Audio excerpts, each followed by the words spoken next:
તો ST, SC અને OBC આની હારે ભેદભાવ થાય તો કડક કાર્યવાહી થાય સુવર્ણ ઉપર, જે ઓપન કેટેગરીમાં જે લોકો આવતા હોય.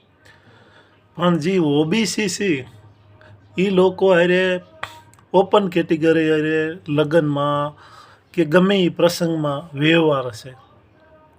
જો એની હારે ખાવા બેસતા હોય અને એકબીજાના લગ્ન પ્રસંગમાં વ્યવહાર હોય અને આર્થિક વ્યવહાર હોય તો એની હારે ભેદભાવ કરવાની સવાલ જ નથી આવતો.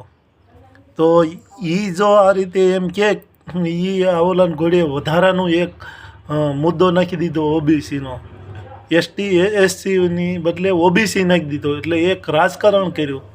અને આમાં એવું થાય કે એકબીજા મિત્ર સર્કલ હોય, વિદ્યાર્થી એકબીજાનો વાંધો હોય તો આમાં કેસ કરીને આવું કાંક થઈ શકે, જે ઓપન કેટેગરી પરેશાન થઈ શકે.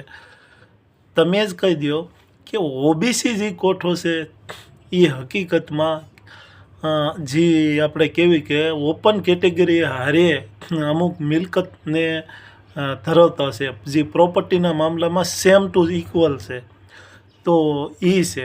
પછી એસટીસીમાં એ અમુક મિલકત ધરાવતા લોકો છે.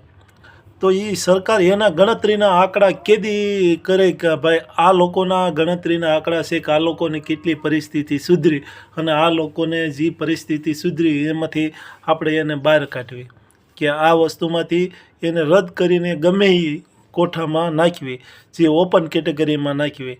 તો એવું કેમ નથી થઈ શકતું? ખાલી મુદ્દા વધારવાના અને એક મુદ્દા વધારીને ગમે એને યારે અંદરો અંદર બધવવાના, એવા જ કામ કરવાના સરકારોને. જય હિન્દ, જય ભારત.